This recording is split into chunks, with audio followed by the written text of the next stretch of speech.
President Biden claiming that climate change will lead to more jobs, but Ford Motor Company is planning to lay off 8,000 workers to fund its government-mandated electric vehicles.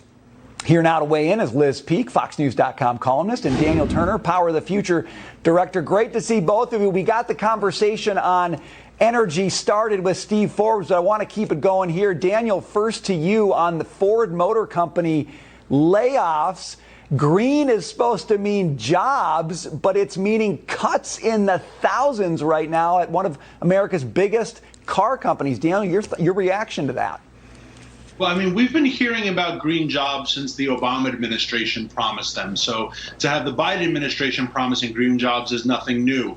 It's also nothing new for these individuals to think that somehow they can create jobs. Somehow Washington, D.C. is able to create jobs. And that's not how we all know it works. Simultaneously, members of the Biden administration, or in particular Gina McCarthy, is celebrating the fact that fossil fuel jobs are down. She was speaking at the Aspen Ideas Institute, and she was proud of the fact that we're laying off fossil fuel workers. So that's not great news if you worked on Keystone Pipeline. It's not great news if you work in the oil and gas industry. Those are real jobs, and the Biden administration is crushing them. And it's not good for anyone who depends on those jobs, depends on those industries. Liz, earlier this week, Transportation Secretary Pete Buttigieg, he's been in a lot of hot water.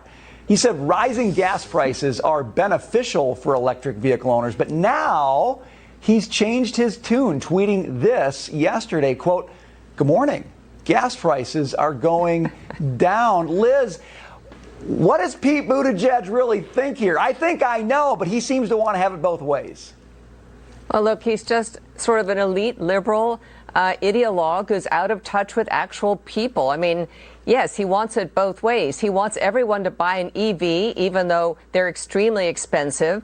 And he wants everybody also to celebrate gasoline prices going down. You can't have it both ways. And their policies are kind of mixed up and confused, just like Pete Buttigieg. When Biden talks about green jobs, I'll tell you where the green jobs are. They're in China. That's where we're making most of the solar panels that people are putting in place around the world. That's where lithium batteries are being made. That's where lithium is being mined. We have no serious plan to create green jobs in this country. And when we do try to tackle some of these issues, like starting a lithium mine, it's shut down by who? By the environmentalists. So, I mean, honestly, we're just so completely off track here, and it's really sad. They should be backing nuclear power. They should be backing natural gas. That's how we're bringing emissions down, and will do in the future.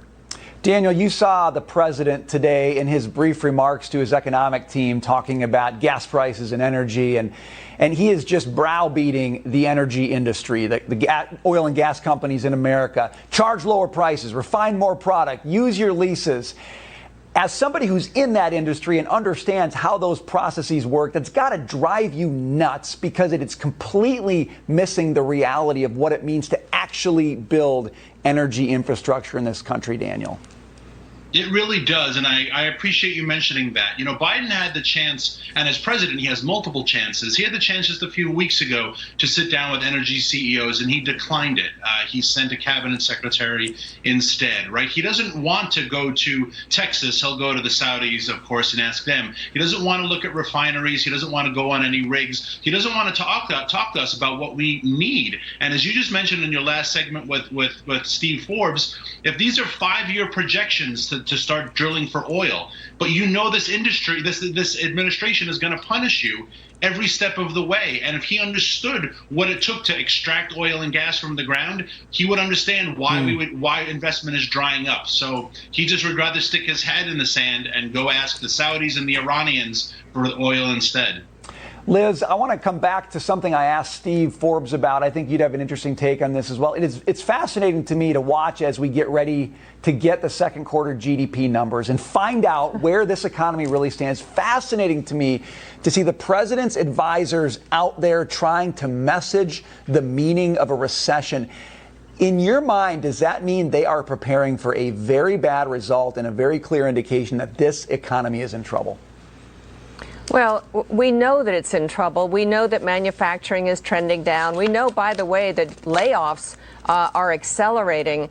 For many months, we had absolutely the tightest job market on earth, and now all of a sudden that's turned around. A lot of big companies have announced layoffs. They're going to get a bad read on the second quarter. It's almost likely. It is very likely, I think, to be negative, which indeed will satisfy the requirements of a recession. But they can't admit that anything that they have done contributed to that recession. And they're still touting, astonishingly, the economic agenda that presumably has led to job gains. Everything they say about the economy, Brian, is completely wrong and dishonest. I mean, it's really very dispiriting. You know, it's not true that the economy was in trouble when Biden took office. It was actually growing at 6%. Jobs were accelerating and coming back. None of it is true. Well, you got to start with the facts. And the facts are the numbers we get and the reality we see at the store and the reality we see at the pump. And dispiriting is such a good word because when the administration won't level with the facts, it causes the rest of America to say, what's really going on here? We've got to leave it there. Daniel and Liz, always great to see you. Thanks for being with us. Thank you so much.